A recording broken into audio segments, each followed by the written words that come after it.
Bom dia, meu povo! Fala, bom dia! E aí? Tudo sob controle? Firmeza? Bom mesmo? Bom dia, bom dia, Ciro. Bom dia, João. Bom dia, Isabela. Sextou, hein? Vamos fechar essa semana com chave de ouro. Bom dia, bom dia, bom dia. Galerinha, nós vamos hoje dar continuidade à explicação da Reforma Protestante. Segundo as minhas anotações aqui, nós paramos no tópico 4, a reforma na Suíça. Foi isso mesmo, Ciro? Confere aí. Você que está sempre antenado nas aulas. Foi, né, Duda? A Duda tinha me abandonado como secretária, por isso que eu tinha passado para o Ciro. Valeu, Duda. Então, galera. Ah, não, beleza, beleza, tranquilo. O importante é você estar aí presente. Tá certo. Às vezes o chat não abre, né, Duda? Beleza, Isabela, foi isso mesmo. Então, vou abrir aqui o material. Espero que todo mundo já tenha baixado esse material ó, no site, né? Para a gente continuar a explicação de reforma protestante.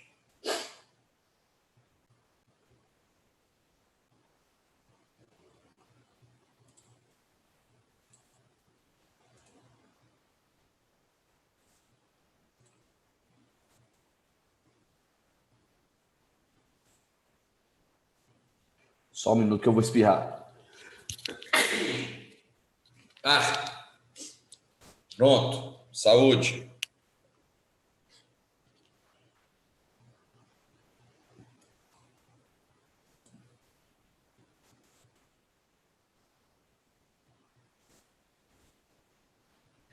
Bom, galera, paramos nesse slide aqui.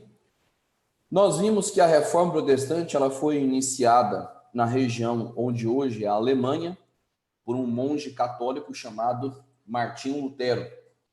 Eu disse região onde hoje é a Alemanha porque naquela época era um outro país, chamava Sacro Império Romano Germânico. Lutero iniciou a reforma lá no ano de 1517. Mas a reforma não vai ficar só na região da Alemanha. Ela vai se expandir, por exemplo, para a Suíça. Só para citar o nome, o cara que levou as ideias de Lutero para a Suíça foi esse cara aqui, ó, o Ulrich Zwingli, tá? Ele foi o precursor da reforma protestante na Suíça. Mas quem vai, de fato, desenvolver essa reforma naquele país vai ser esse outro homem aqui, destacado de verde, que inclusive era francês, um tal de João Calvino. Aqui está o retrato dele. Esse é João Calvino, tá? João Calvino, ele vai pegar as ideias de Lutero e vai utilizá-las como base para a sua doutrina. Por isso eu escrevi aqui, ó, o luteranismo, ele será a base do calvinismo. João Calvino vai fundar outra igreja cristã, que vai levar o seu nome, claro, a Igreja Calvinista.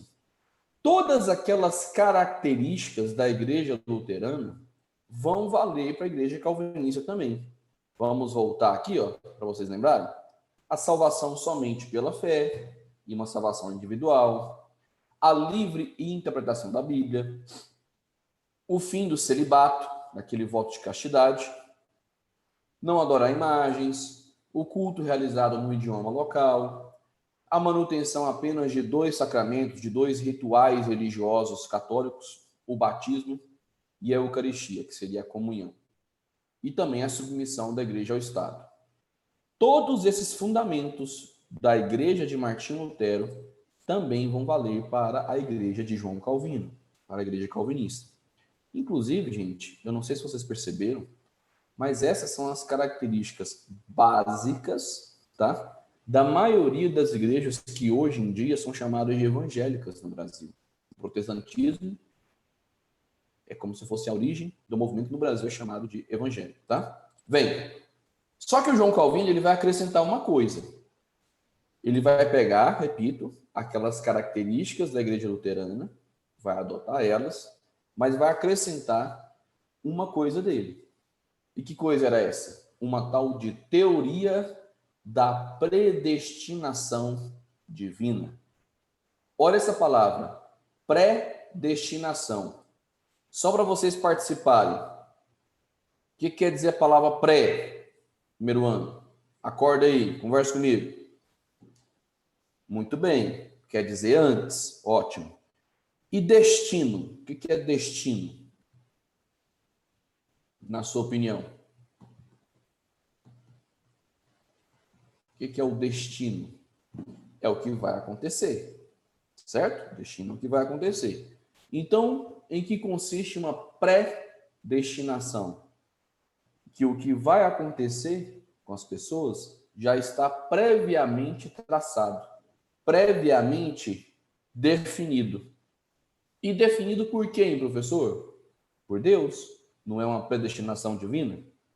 Galerinha, isso aqui tem fundamento. Vamos ver quem aí é cristão de verdade, conhece o cristianismo. Está escrito na Bíblia que Deus é onipotente. O que isso significa? Me explica com as suas palavras. Quem quiser usar o microfone, pode usar, tá? Isso, Ciro. Muito bem. Onipotente quer dizer que Deus tem todo o poder, ou seja, ele pode tudo. Ele pode tudo. Também está escrito na Bíblia que Deus ele é onipresente. O que significa ser onipresente? Estou gostando de ver a participação, ótimo. Mas eu quero os outros também participando. Não é só a Isabela, o Ciro, a Duda, não, tá? Ó, Giovana participando, valeu. Significa que ele está em todos os lugares, né? O onipresente está em todos os lugares. E por último, também está escrito na Bíblia que Deus é onisciente. O que significa ser onisciente? Ótimo, Duda. Ele sabe de tudo. Está escrito na Bíblia que Deus sabe de tudo. Se ele sabe de tudo, meus caros alunos, ele sabe do passado, ele sabe do presente e ele também sabe do futuro. Concordam comigo? Se ele é onisciente, Deus sabe do passado, sabe do presente e sabe do futuro. E se Deus sabe do futuro, ele sabe quem vai ser salvo ou não. Quem vai para o céu, para o paraíso ou não. Até aí, está escrito na Bíblia. João Calvino apenas retirou de lá. Mas ele vai acrescentar um detalhe importantíssimo para poder criar essa teoria da predestinação divina. Segundo João Calvino, o reformador protestante da Suíça, lembrando que ele era francês, João Calvino vai dizer que existiam alguns sinais, alguns indícios de que a pessoa teria sido escolhida por Deus para ser salva. Repito, segundo João Calvino, mas já não estava na Bíblia mais, tá? Não estava na Bíblia não, segundo João Calvino, existiam alguns sinais, alguns indícios de que a pessoa teria sido escolhida para ser salva. Tá, professor, mas que sinais seriam esses? Trabalho disciplinado e acumulação de riquezas. Repito, trabalho disciplinado e acumulação de riquezas. De maneira disciplinada, acumulasse riqueza ao longo da vida, segundo João Calvino, é porque essa pessoa teria sido escolhida por Deus para ser salva. Agora eu vou fazer uma pergunta importantíssima. Essa teoria da predestinação divina, criada por João Calvino, ela vai agradar, ela vai de encontro aos interesses de qual grupo social? Me fala aí, por favor. Começa com B de bola. Começa com B de bola. Isso. Muito bem. Os interesses da burguesia. Sabe por que da nobreza? Não, a nobreza não trabalhava. Os nobres não trabalhavam. E também quem acumulava dinheiro eram os burgueses. Os nobres tinham terras, tinham sobrenome forte, influência política, mas quem tinha o dinheiro mesmo nas mãos naquela época já era a burguesia. E aí, galera, a burguesia vai amar essa teoria da predestinação divina. Tanto é que os burgueses, em massa, começam a sair da Igreja Católica e ir para a Igreja Calvinista. Ué, professor, por quê? Vamos lembrar? Lá na Igreja Católica, naquela época, tá? Lá no século XVI, condenava-se o lucro e a usura. Lucro era pecado. Usura, que era o empréstimo de dinheiro a juros, também era pecado. E aqui na Igreja do Calvino, pelo contrário, era sinal de salvação. Aí eu costumo brincar o seguinte, que a burguesia europeia, nessa época, queria ficar rica, mas também queria ir para o céu.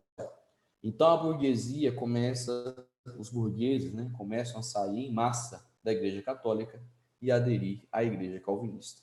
Não é à toa que essa igreja foi a que mais se expandiu entre todas as protestantes que surgiram. Dentro da Reforma Protestante, a que mais se expandiu foi a Igreja Calvinista.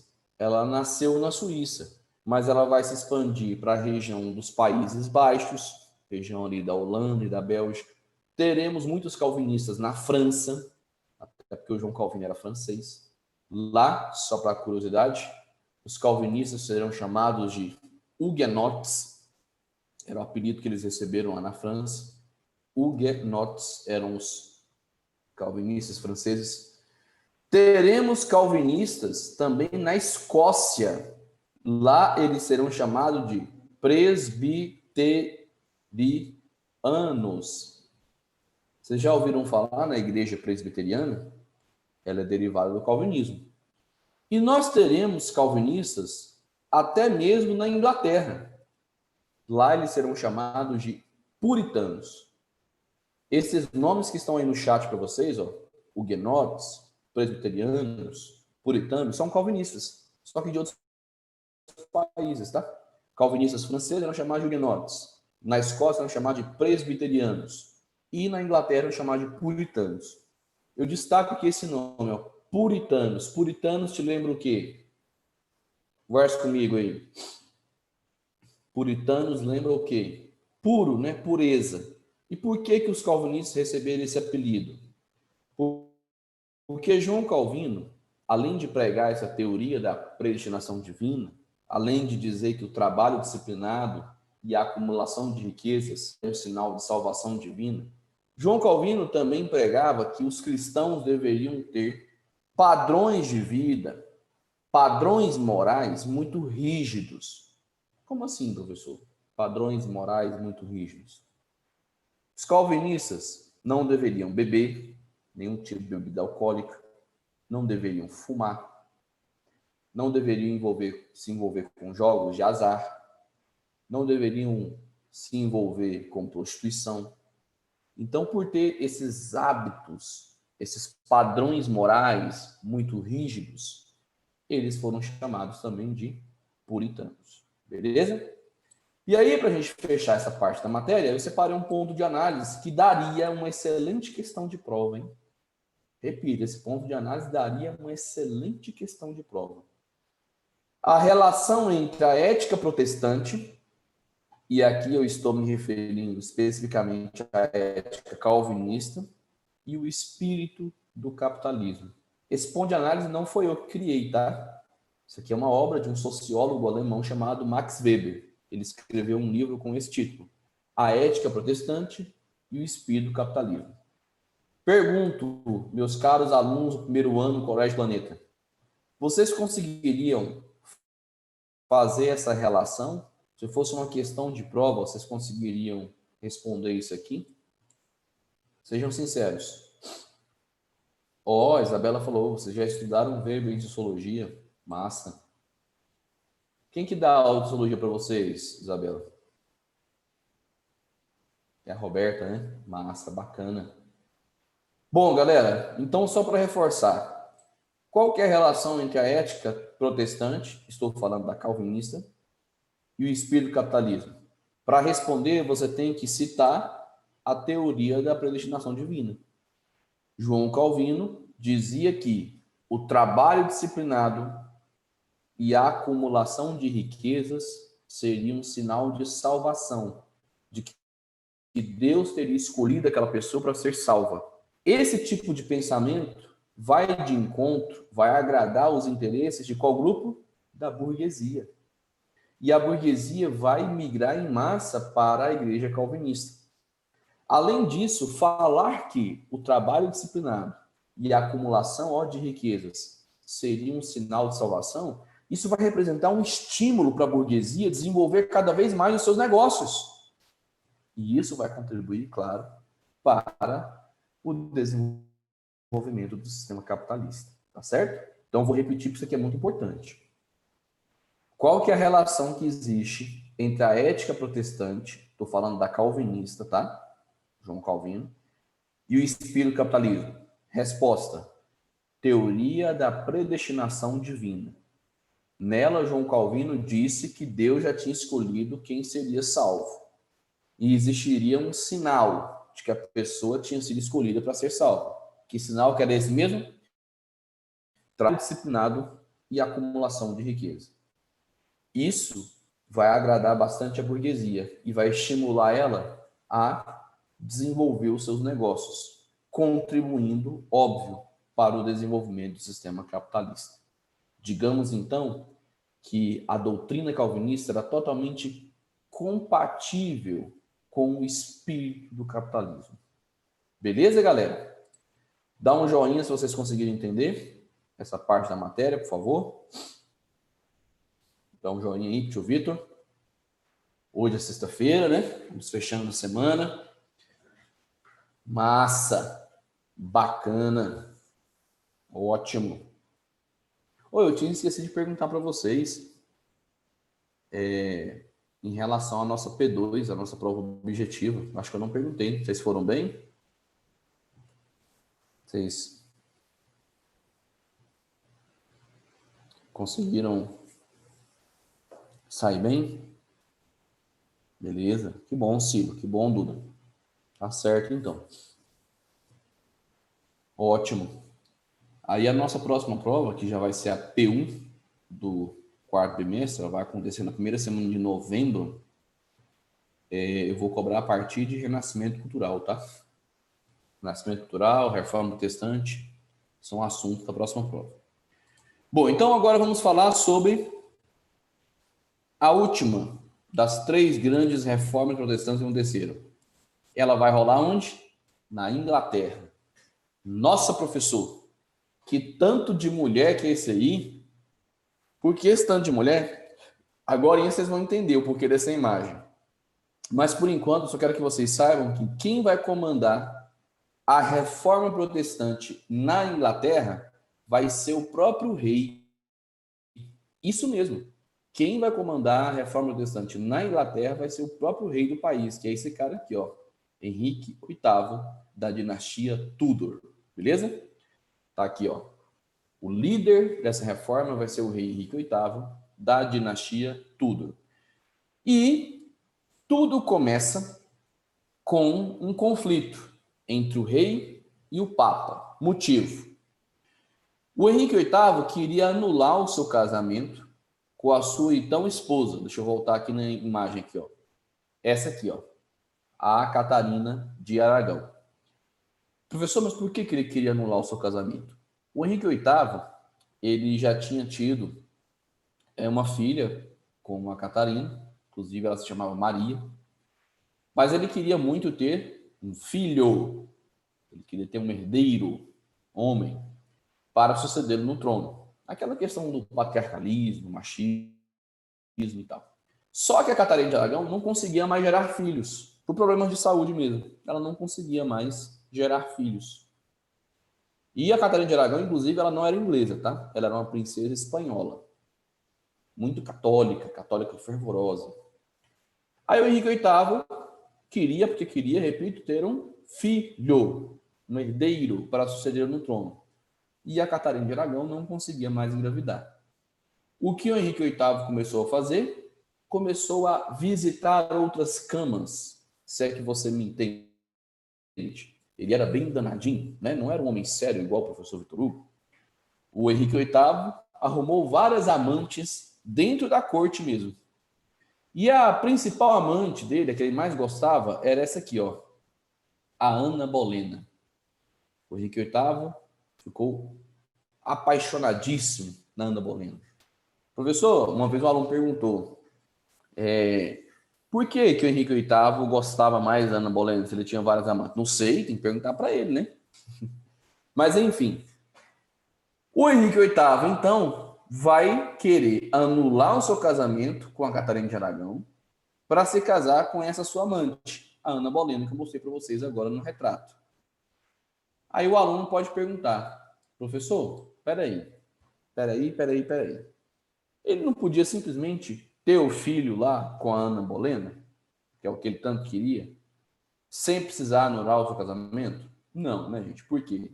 Se ele tivesse um filho com a Ana Bolena, que era sua amante, ainda casado com a Catarina de Aragão, o filho com a Ana Bolena seria um filho bastardo. O que é um filho bastardo? É um filho não legítimo. E ele não poderia assumir o trono da Inglaterra quando o Henrique morresse. Entenderam? Para ser um filho legítimo, tinha que ser um filho dentro do casamento. Então, repito, qual era o desejo do rei Henrique VIII? Está escrito aqui, ó, no segundo tópico. Anular o seu casamento com a Catarina de Aragão para poder se casar com a Ana Bolena e aí ter um filho com ela, um filho que fosse legítimo.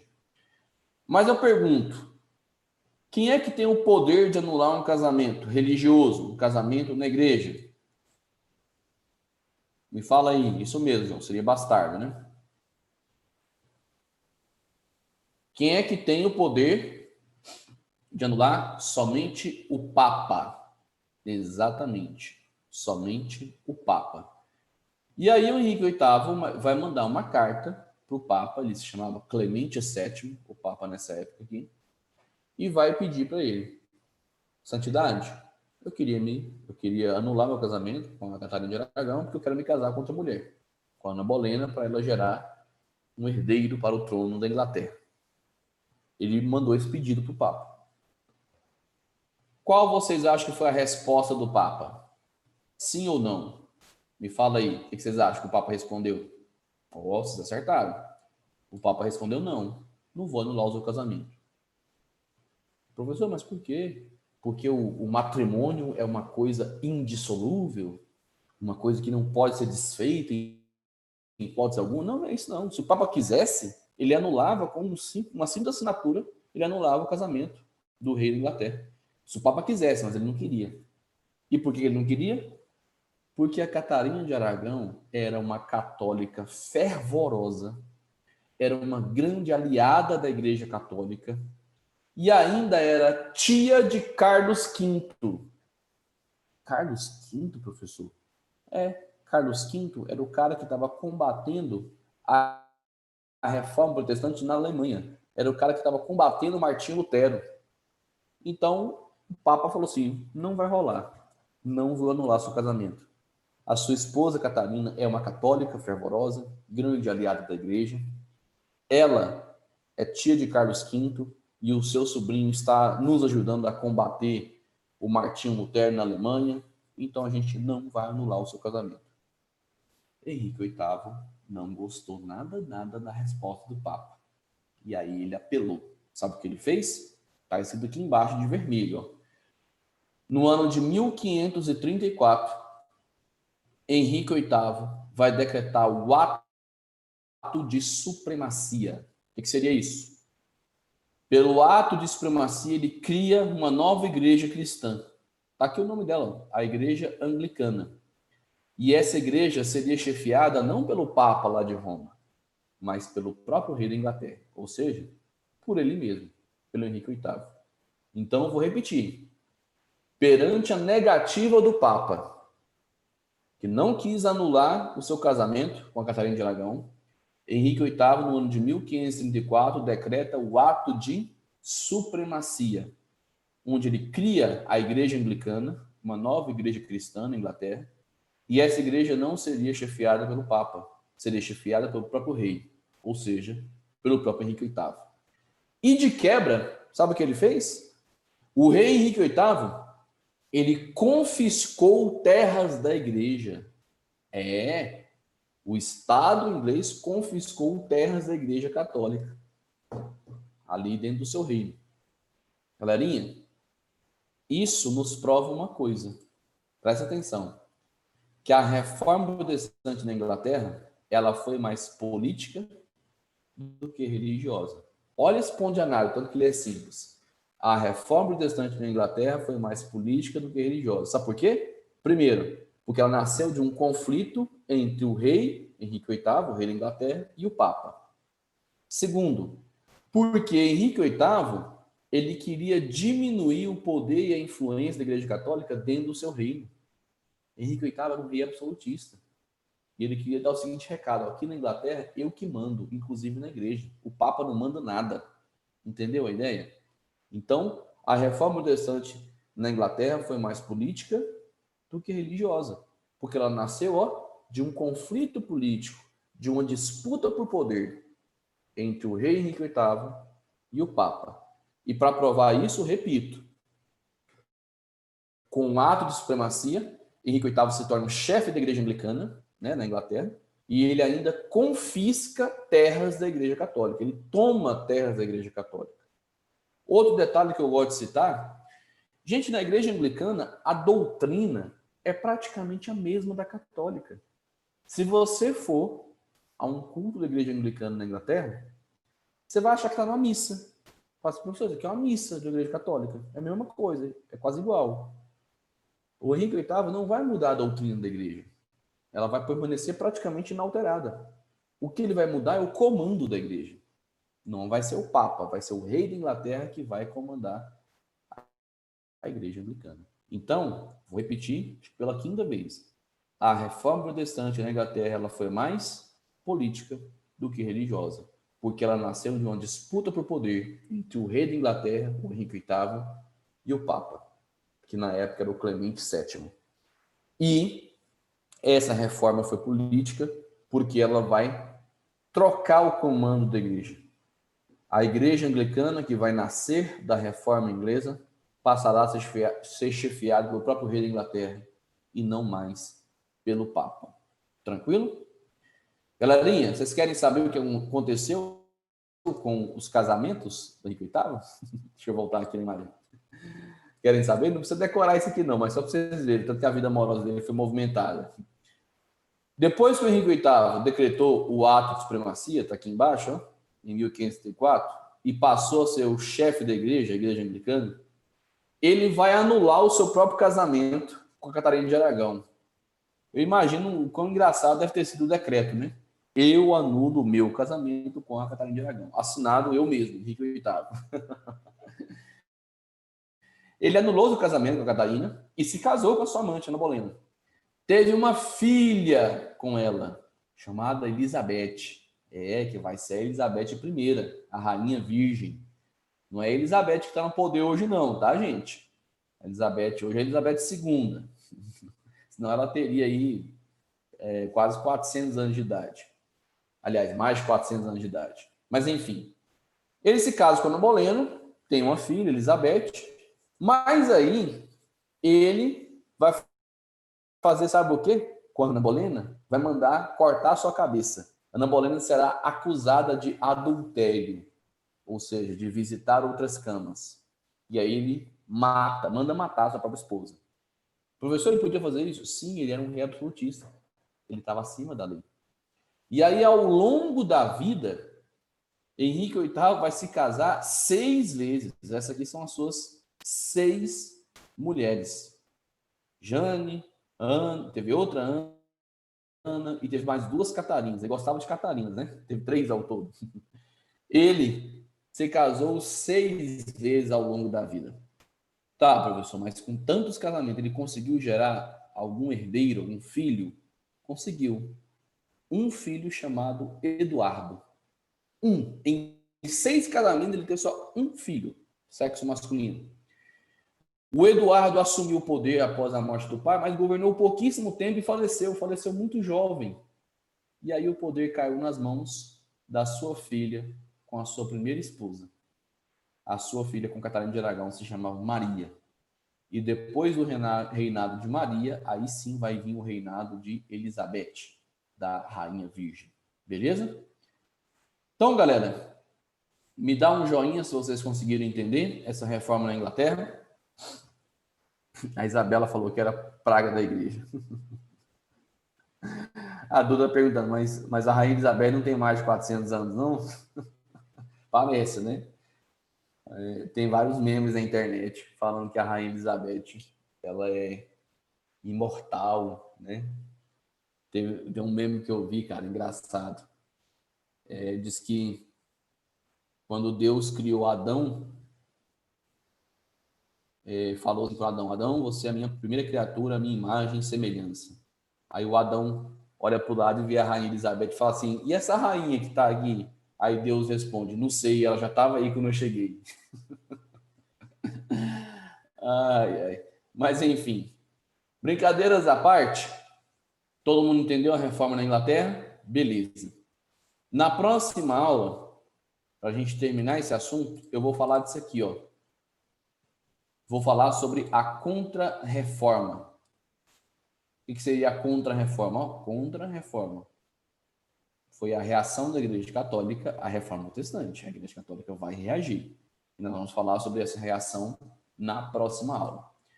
Teve alguém que me perguntou aqui mais para cima, deixa eu subir aqui um pouquinho no chat.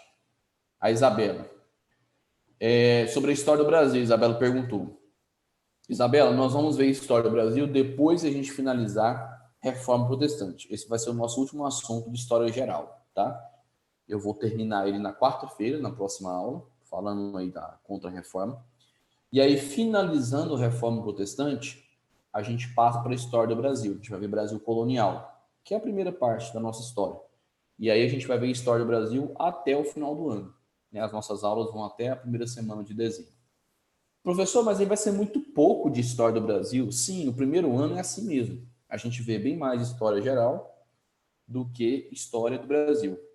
Quando eu disse lá no início do ano, no segundo semestre a gente vê a história do Brasil, eu não quis dizer que seria o semestre inteiro de história do Brasil, tá? A gente vai ver só o comecinho da história do Brasil, que é o período colonial, e aí no segundo ano vai se inverter. Se vocês quiserem até perguntar, viu, Isabela, para os no segundo ano, vocês vão ver muito mais história do Brasil do que história geral. No segundo ano, só para você ter uma ideia, o primeiro semestre ele é todinho de história do Brasil, tá? O primeiro semestre inteiro é de história do Brasil no segundo ano. Aí vocês veem mais Brasil do que geral no ano que vem, tranquilo? Mas só para reforçar, galera, a pergunta da Isabela foi importante. Eu termino a Reforma Protestante na próxima aula, falta só falar de Contra-Reforma, rapidinho. E aí, na sexta-feira que vem, eu já começo a história do Brasil. Beleza? E aí a gente vai ver a história do Brasil até o final do ano. Duda, é no segundo ano, tá? Que a gente vê a independência dos Estados Unidos. Galerinha, muito obrigado pela presença, obrigado pela participação de vocês, tá? Um bom final de semana, fiquem com Deus, um beijo, abraço, tchau, tchau. Fala tchau. Valeu, galera, até mais.